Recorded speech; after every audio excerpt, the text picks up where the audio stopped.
mënta ñàkk mais gannaaw de lan mooy xew juñu la. d'accord jërëjëf yaa Seydi alors pendant ce temps ajaratu ñi nga xam ni ñooy ànd ak Ousmane Sonko ñoom ñu ngi retenir seen souffle ndax ni ki tey ci la juge bi di fësal àtte bi nga xamante ne amaloon nañu ko il y a 2 jours Ousmane Sonko lan lay risquer dans tous les cas bu àtte bi favorable pour moom wala bu défavorable aussi pour moom lan lay risquer et quel est l'avenir de Pastef dans tout ça. waaw très bonne question ci li nga xamante ne moom mooy xew-xew bi am tey. jeudi bi te normalement ci suba gi ñu war a joxe décision bi nga xam ne moom la tribunal de grande instance war a délivrer ce verdict qui est très très attendu par rapport ak l'avenir politique de Ousmane Sonko. Aujourd'hui en tout cas li leer c'est que il pourra compter sur le soutien de tout un chacun sauf mu compter ci soutien wu Barthélémy pour ne pas fermer cette page parce que maa ngi war a fàttaliku ne ci soutenir Barthélémy moom arrêté woon nañ ko fi brièvement Ousmane Sonko de même que Malick Gakou ak yeneen yu ci topp moo tax gis nga histoire politique au Sénégal Nabokor nit ñi war nañu xoolaat seen ay comportement bu baax a baax Oustaz Diaga Sénégal fii li fi jot a xew bari na de Nabou fii li fi jot a xew bari na torop damay toog di xool waaw c'est que en fait danga ma poser la question du tribunal la décision d'aujourd'hui ma def simili ci même mois mais en l'espace de quelques jours ñu war a décider ci ñaari mbir yu am solo ci ñaan ñi nga xamante ne ni benn moment ñoom ñoo xawoon a téye tuuti actualité politique bi bien que après xëy na ce serait peut-être accordé trop d'importance à Barthélémy en disant qu'il y avait que lui et Ousmane il y avait lui Ousmane et d'autres personnes bokkoon ci biir Yewwi Askan Wi ñu nekkoon bloc mais soutien bi Ousmane doon apporter la Barthélémy tey jekkoon na wax dëgg yàlla àtte le 12 bii Barth taxawu Ousmane le 22 Ousmane même bu fi nekkul ñi ànd ak moom taxawu Barthélémy est-ce que xam nga ne loolu moo waroon nekk logique bi xaw ma ndax tu te rends compte c'est-à-dire que man xëy na sama xel mi moo ma sonal trop dëgg la mais pour man oustaz li war a nekk ci yoon pour que mu am conformité te loolu moo ci triste et moo ci dommage mooy situation bi en un rien de temps ni mu retourné woo ba tey ñaari nit ñi nga xamante ne ñu bëgg ko ñu bañ ko bu ñuy wax ci histoire politique u Sénégal il faut ñu méngale leen ndax li ñu wonoon Sénégalais yi ci ànd ak xaritoo ndax gis nañ ci àtte bu njëkk bi ci histoire Ndiaga Diouf bi mujj sax bi ñu mujjee def gis nañ Ousmane Sonko rek moo ko gunge woon ci oto bi waaw ba daanaka sax ci ngay wax ci la ko juraloon arrestation bu bref moom ak ay Malick Gakou yeneen yu ci topp xam nga moo tax billaay Nabou les images sont toujours là bu fekkee mbay mën nga ko am di ko illustrer waale en même temps s'il vous plaît ku dul fàttali ku démb Nabou lu la neex defal parce que balaa may ñëw ci li nga xam ne moom mooy àtte bi c'est-à-dire dafa baax ñuy revenir un peu di regarder sur le rétroviseur di fàttaliwaat histoire ak taarixu réew mi Nabou li doon yoon mooy tey tribunal le 12 bu doon ci yoon rek lañ ko jaarale Barth kenn waru ko fa jiitu ndax nag àtte bor ak fay ci nit li mu la leble nga war ko fay ba mu mat sëkk pourtant de kenn yéenewu ko décision wu le 22 bii mu défavorable ko ba moom mu perte fauteuil am kenn yéenewu ko parce que ay nit danoo ñafe pour teg ko fa te ñi gën a ñafe pour teg ko fa bokk na ci ki ñu war a àtte tey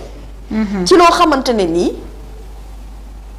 lépp gëm naa ne ci sa dialogue laa la jóge dialogue bu amul benn njëriñ ci askan wi amul fula amul fayda jëriñul askanu Sénégal au contraire dafa mel ni dafa gën a tasaare nit ñi mais am na ñu mu tax ñu bokk ndax révision wu daanaka benn ci ay article tax na kii di les 2 cas mu régler seeni problème mais moom lay wax pendant ce temps mu daanaka exclure kii di Ousmane Sonko. Nabou moom lay wax nii. ça servait à quelque chose finalement xam nga bu doon non ça a servi à quelques personnes. oui. ça a servi à quelques personnes. Mais est-ce que ça a servi à la majorité? Non. Et Nabou, qu'est-ce qui fait la puissance dans un pays? Mais c'est la majorité.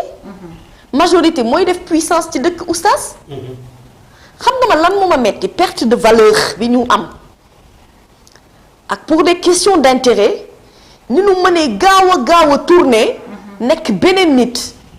indi yeneen discours. lii man c'est-à-dire que oustaz man li du ma ko miin lu ma jaaxal a ngi nii di may waxtaan et sincèrement daf ma jaaxal ba parfois damay toog naan boo naan nit ki moytul xamal fi ngay teg sa tànk fais attention mais est-ce que Nabou nit mën na moytu ba calculer coût boo xamante ne doo ko séntu muy ñëw te gis nga coût bi gën a metti mooy coût bi nga séntuwul woon ak coût bi nga xamante ne dafa jóge ci ki la jege. li doon yoon mooy tey baxte kenn bañ ko fee jiitu le 22. li doon yoon mooy mu am mbooloo moom it bu takku buy taxaw ci ginnaaw. xanaa xamoo bu boobaa xeex bi da doon gën a neex. da doon gën a neex te gën a tegu ci yoon mais bon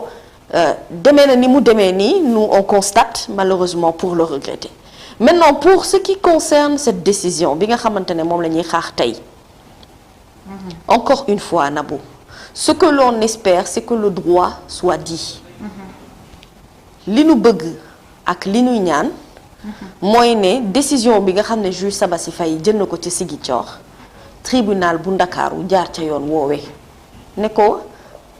yow Ousmane Sonko mën ngaa dem jële ji say fiche de parrainage mën nga nekk candidat à l'élection présidentielle parce que finalement soxlawul sax dem tribunal pour miin débat yi nga xamante ne moom mooy am ca tribunal ba ci li mu tënku mooy ci maanaam kayit gi ñuy wax ne jox nañ ko ak ci wàllum contumace parce qu'en réalité acte bi yépp ak discours bi yëpp plaidoirie yi yëpp ça tourne autour de ça mais quand vraiment on évoque la possibilité d'un candidat à être d'un candidat à participer à l'élection présidentielle et que ñu koy waxtaanee ci tribunal man oustaz dama jàpp ne kon problème am na ci réew mi. bëri sax. waaw ndax pour man nit dana bokk du bokk wax dëgg yàlla. jekkul sax ñu ci attax dewu di dem ba ci tribunal di yéeg ak a wàcc foo dem yëf yi mel ni jeu de ping-pong ngay toog ñëpp di suspendre à une décision tellement importante mais ñoom nañu jàpp ne cette décision est une décision importante. Nabou yasaru yàcc yaramu ñëpp dañoo dee ca ba ñu àttee mbiri Adji Sarr foofu la tàmbale nit ñi oustaz seen yaram yëpp a dee danoo sedd guy parce que dañ naan mais on ne comprend pas ce qui se passe dans ce pays. Quand le juge Sabassy Faye a donné sa décision ce juge quel que soit lu ñu mën a plaider après ak lu ñu mën a utiliser ci ay argumentaire pour wax ne soit la décision qu'il a prise jar na xoolaat ak ci yenn décision yi ci war a teg du tere ne nit ñi dañuy continuer di naw juge Sabassy Faye ndax àtte bi mu jël. Il a réussi parce que à écrire son nom dans les pages de l'histoire. C'est clair. Tu sais pourquoi? C'est pas parce qu'il a tranché en faveur de Ousmane Sonko, non. Oui. Mais c'est parce qu'on s'est dit, il y a peut-être une infime possibilité, une infime chance que la justice puisse au moins donner raison à Ousmane Sonko parmi dossiers yu bari yi nga xamante ne moom la am ci tribunal mais au moins mu gagné ci benn. te au moment où sax ñu ci ëpp ci sénégalais yi dañoo jàpp ne wóolootuñu lii di justice wala acte ci réew mi. Voilà. Donc quand c'est un jeune juge qui s'appelle Sabassy Faye qui prend une décision comme ça ñu érigé ko en héros et pourtant il n'a dit que le droit ait fait son travail foofu la ñu war a jàngatee kon.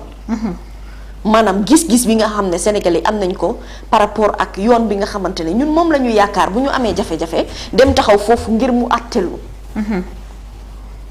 Tribunal de grande instance de Dakar bu jëlee benn décision bu favorable à Ousmane Sonko. Ce juge et ce tribunal-là sera remercié, apprécié et applaudi par beaucoup de Sénégalais. te loolu Nabou loolu rek victoire la moom laa lay wax ne souvent bu ñuy jël yenn décisions yi yaakaar ne c'est une victoire pour Ousmane Sonko il se trompe c'est une victoire pour une partie de la population sénégalaise ñoom ñoo ci am ndam parce que xam nga Nabou yaakaar nu mu mel ci doomu aadama yaakaar nga am yaakaaru dara oustaz yow nga wéer sa yaakaar ci benn nit yaakaar googu nga xëy rek ñu ne la tas na déception boobu ci xolu nit ñi loolu amul lu ko mën amul luñ ko mën a naataableel ci àdduna Nabou xoolal yow ngay wéer sa yaakaar ak ci benn projet ngay toog di xaar pendant des années yow benn projet bii nga am moom nga wéeru moom nga yaakaar muy sa Corona Fashion gi yow yaa ngay xëy yaa ngay wuti ji luy mën a permettre Corona Fashion boobu mën a dox mën a jëm kanam nga xëy benn jour rek ñu ne la at yi nga toog di ko xaar yépp ak yow li nga bëgg a lijjanti ci mbir mi ni mel yépp jàppal ne loolu du sotti Nabou est-ce que xam nga ñàkk yaakaar moo yóbbee xale yu bari ñu génn Sénégal dem nekk di feneen ñu jaar ci gaal gi ñu lay jaar ci yoonu suuf si est-ce que xam nga ne ñàkk yaakaar ak ñàkk wóolu moo jural sénégalais yi ñenn ñi ñàkk seen bakken ci manifestation yi est-ce que xam nga ne ñàkk yaakaar moo tax ba sénégalais yu bari wàllum politique bëggatuñu ko ñoru leen te intéressé tu leen ñàkk yaakaar moo tax nit ñi dañoo dem ba finalement dañoo mel ni ku bàyyeeku par rapport ak li nga xamante ne moom mooy mbir yi ni xew parce que les gens sont extrêmement fatigués de ces allers-retours ci ay tribunal pour di toog di xaar benn décision boo xamante ne c'est une décision importante pour le candidat mais importante également ci ñi nga xamante ne ñoom ñoo ànd ak ñoom ñépp donc tout ce qu'on espère c'est que cette date d'aujourd'hui cette date du 14 soit une date mémorable dont les Sénégalais vont se souvenir parce que dans tous les cas quelle que soit décision bi jóge ci tribunal bi nit ñi daañu jàpp date bi comme daañu jàpp date yi ko weesu daañu jàpp te duñu fàtte itam li nga xamante ne moo fi jot a jaar lépp te Nabou Cor dëkk bii bu nu bëggee mu neex nanu koy teg ci dëgg yaa ngi dégg baax li ma lay wax nanuy doxal dëgg di wéyal sincérité ci sunu ay rapport di dox ci mbiri honnêteté ak bonne foi loolu mooy mën a tax ñu mën a construire un Sénégal de valeur un Sénégal boo xamante ne jikko yu baax da cay topp jikko yu baax jooju mooy wàlle ba sunu ay doom dafa am loo xamante ne nii yaakaar ne xëy na loolu benn doomu aadama kese la ndax sa bopp la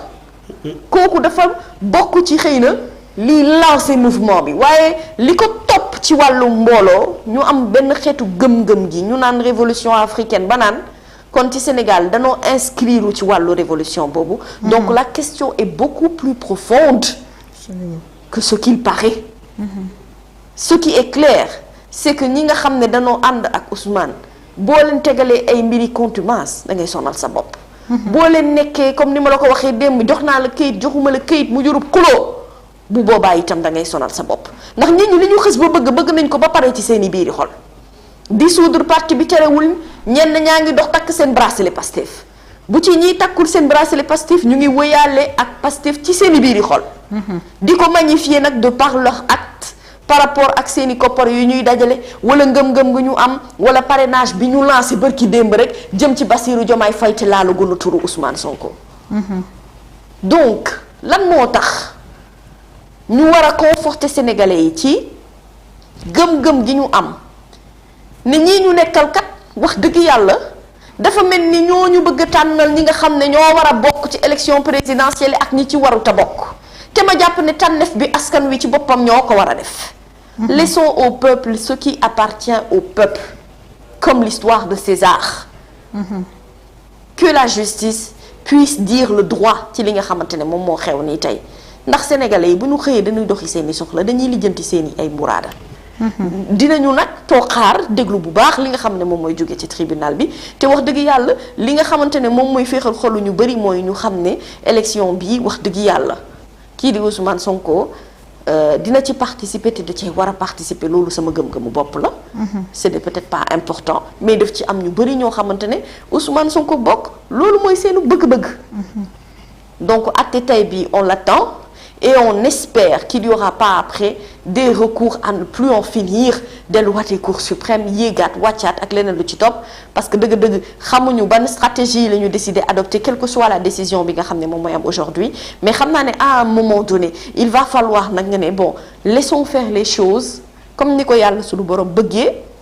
te mu doon xëy na li gën ci askan wi. et doon li gën également pour l'avenir de ce pays-là qu'on puisse avoir le choix bu ñu jàpp ci sunu xel yi te dëggalal ñu ci sunu ay gëm-gëm mooy ni ci 2019 écarté woon nañu fi ay candidats yu mel ni Khalifa Sall Karim Wade tey ñooñee bokk ci am nañu possibilité bokk ci élection 2024 yi waaye am na ci keneen itam koo xam ne ñu ngi koy xañ participation loolu nañu ci góorgóorlu bu baax a baax te pour man y a que la justice qui peut résoudre une bonne fois pour toutes ce problème lié à la participation ou non de Ousmane Sonko aux élections présidentielles de 2024. Tout le monde est suspendu à cette décision de justice qu'on attend. Defe naa le matin la ñu waxoon ne ci la ñu koy joxe. On espère que tribunal bu grande instance de Dakar dina permettre sénégalais yi ñu mën a libérer wu et puis ñu mën a aussi clore ce dossier et avancer dem ci leneen loo xamante ne ni moo ñuy permettre ñu mën a avancer parce que élection yi yàggatul. jërëjëf ajaratu Mamy yaa Seydi acte bi nga xamante ne tey dinañu ko fësal wala juge bi dina wax lan la acte ginnaaw bi nga xamante ne juge Sabassy Faye ne woon nañu delloo Ousmane Sonko ci fichier bi Sénat na nañ ko jox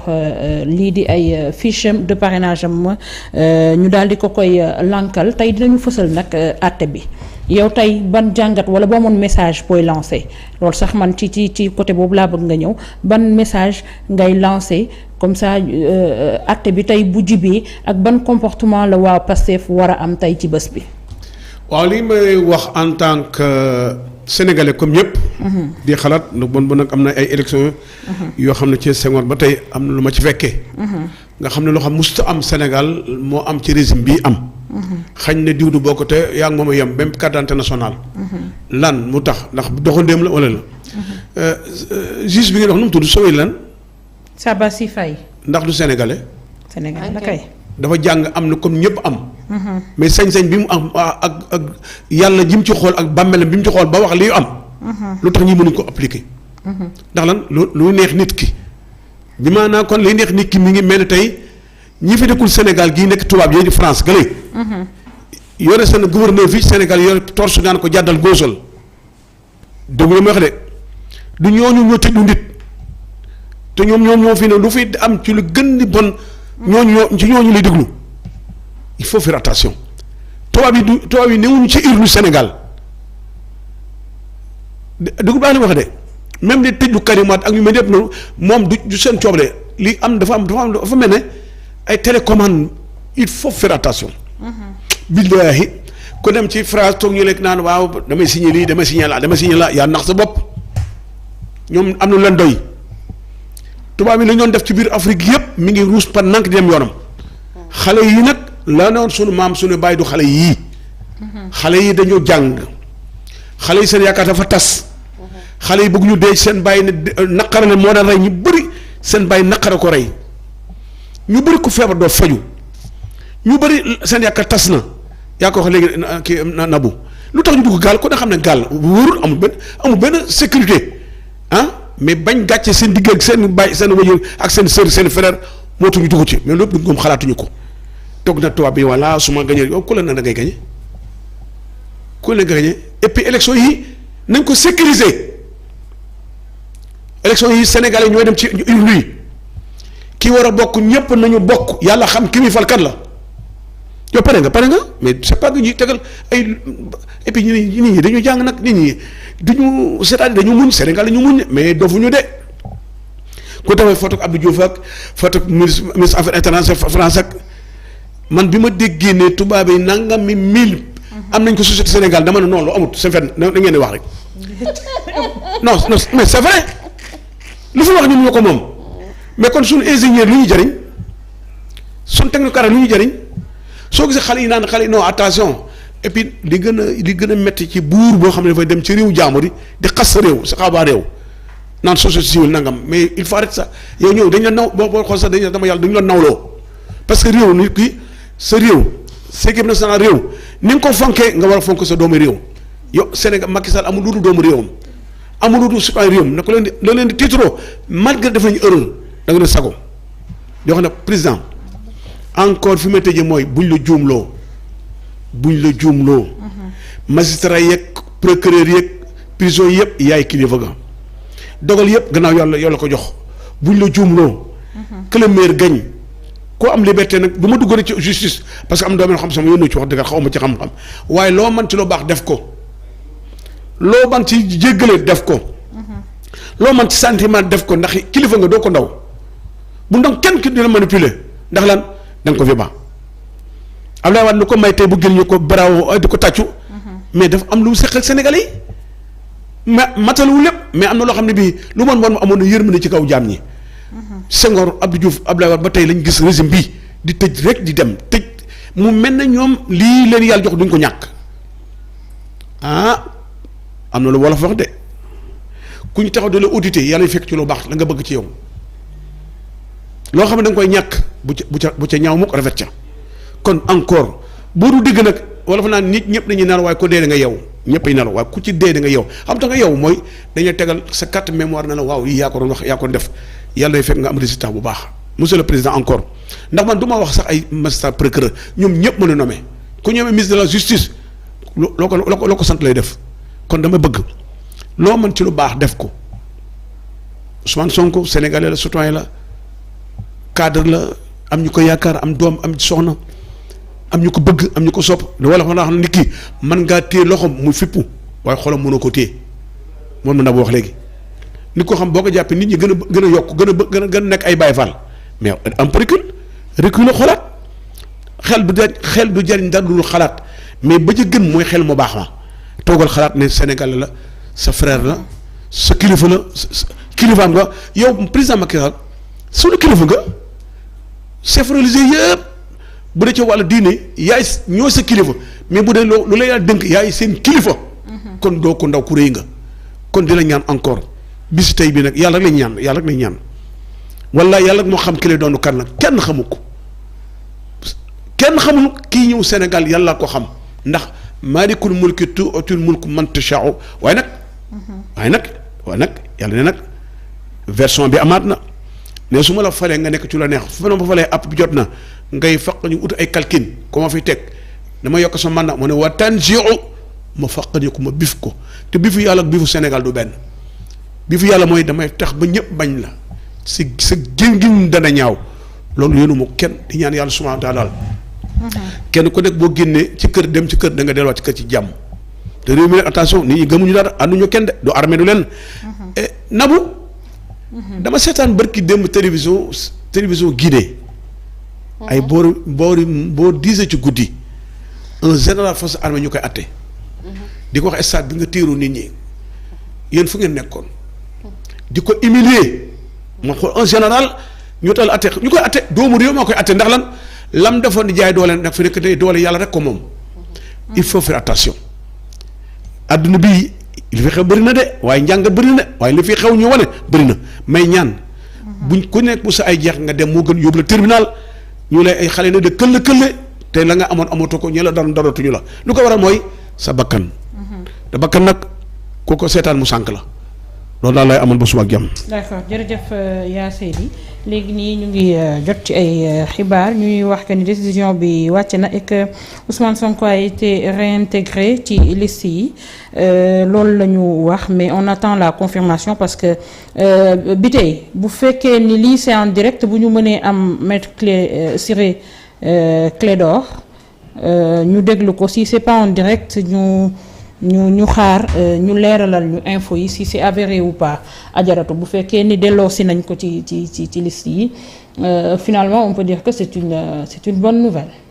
waaw c'est une bonne nouvelle c'est vrai que maa ngi gis léegi nii Sénégal bind ko ni la cour d'appel de Dakar annule la radiation de Ousmane Sonko des listes électorales. Ousmane Sonko est réintégré ce jeudi 14 décembre sur les listes électorales, une décision de la cour d'appel de Dakar qui vient de rendre son délibéré. Ainsi, le juge de Dakar a confirmé celui de Ziguinchor, permettant ainsi au leader de PASTEF dissous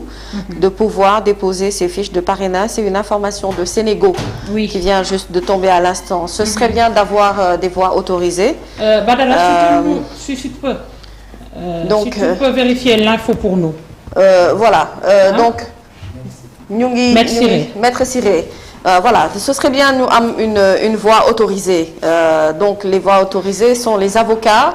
et les conseils de Ousmane Sonko par rapport à décision bi ni mel. Si on en a la confirmation, ce serait très très bien. Badou, vérifiez nous également la véracité de cette information. Mais si c'est le cas, Nabou, c'est une très bonne chose. bi tey mën nga ma confirmer ci oreillette bi parce que depuis tout à l'heure je parle mais dégguma nga def signe il faut me faire signe pour me dire si nañ mën a am élément ou pas comme ça bu dee dañ ko mën a jàppale. waaw. c'est confirmé.